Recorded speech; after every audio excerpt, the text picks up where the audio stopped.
Bienvenue dans cette nouvelle vidéo. Aujourd'hui, nous allons analyser une bielle et un piston, un ensemble mécanique essentiel dans de nombreux systèmes, notamment les compresseurs, pompes alternatives et les moteurs thermiques.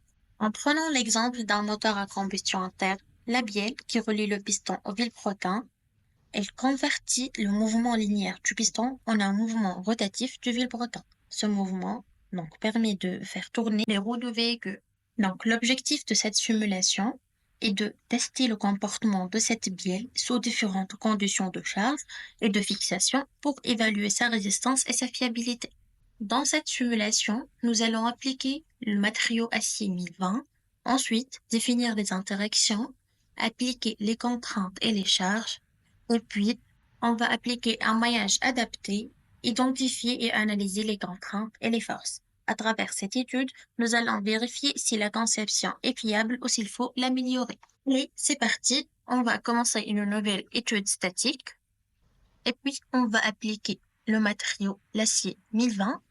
Ensuite, nous définissons les interactions entre les composants.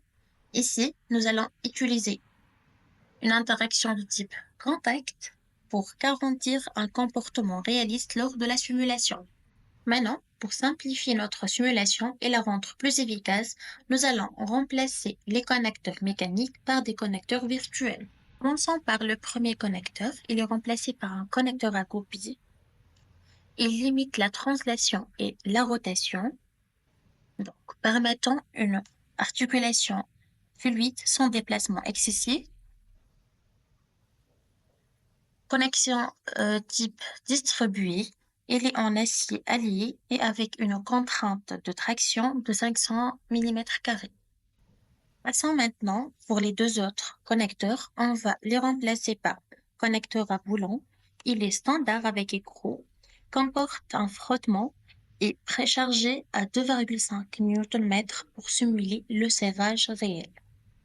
Donc, si les connecteurs subissent une contrainte trop élevée, on risque d'un enjeu mécanique dans l'assemblage, causant des vibrations et une rupture des volants si la force dépasse leur capacité de traction.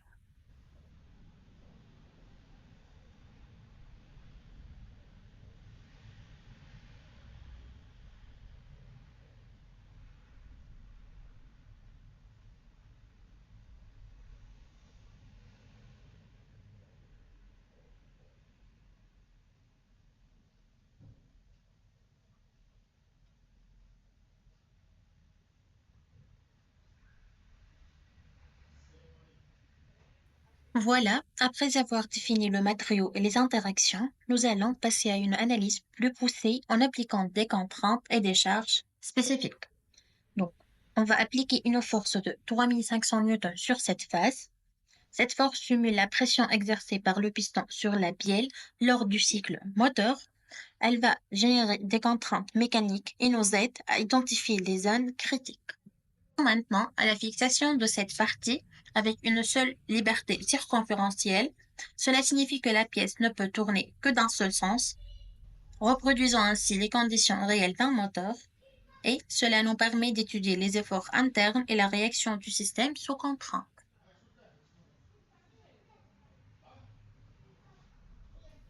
Passons maintenant à l'application du maillage standard. Le maillage est essentiel pour obtenir des résultats précis. Il permettra d'évaluer les contraintes et déformations avec un bon équilibre entre précision et rapidité de calcul.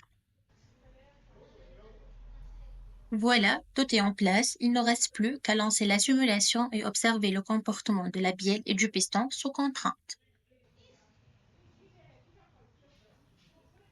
Voilà notre système après déformation. Maintenant, on va identifier la contrainte maximale subie par la bielle. Cette contrainte représente la force interne par unité de surface qui agit sur la bielle et le piston. Voilà, la contrainte trouvée est égale à 40 mégapascales, qui est très inférieure à la limite d'élasticité de notre matériau, qui est égale à 352 mégapascales. Cela signifie que la bielle travaille dans le domaine élastique. Il n'y a aucun risque de déformation permanente ni de rupture. Les zones en rouge indiquent les endroits où le matériau est le plus sollicité. Ce sont généralement les liaisons entre la bielle et le piston, les zones proches des fixations et des connecteurs. Si la contrainte dépasse la résistance ultime de l'acier 2020, il est nécessaire de revoir la conception, soit en augmentant la section de la bielle, changeant le matériau pour un plus résistant ou réduisant la charge appliquée. Passons maintenant à la force de cisaillement exercée sur la copie.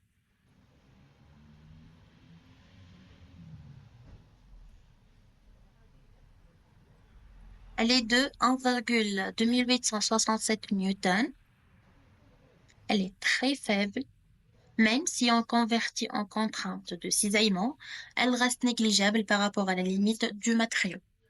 Donc la goupille n'est pas soumise à des efforts critiques et ne risque ni rupture ni déformation. Passons maintenant au moment de flexion maximale entre les boulons. La valeur trouvée est de 0,022 Nm, qui est très faible par rapport à la résistance du matériau. Donc il y a une légère asymétrie dans la répartition des charges, mais elle reste minime. Aucune déformation significative ne devrait se produire. Donc les boulons ne sont pas soumis à des moments de flexion critiques et le système est mécaniquement équilibré. Remarque, si ce moment est trop élevé, une solution pourrait être d'utiliser des boulons plus robustes ou d'ajouter des rondelles pour mieux répartir la charge. En plus des contraintes, la simulation nous donne aussi le déplacement maximal de la pièce sous charge. Un déplacement de 0,02 mm est très faible, ce qui confirme que la structure est rigide et bien dimensionnée.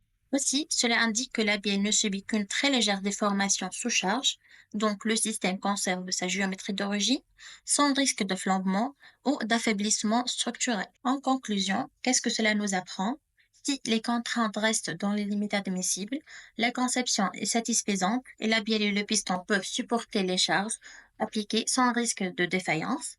Et si certaines valeurs dépassent les limites, il faudra envisager des modifications de conception en changeant l'épaisseur de la bielle, modifiant le matériau ou renforcer les boulons et l'axe. Dans des prochaines vidéos, nous irons plus loin en appliquant différents types de charges et de contraintes pour affiner notre analyse. Restez connectés.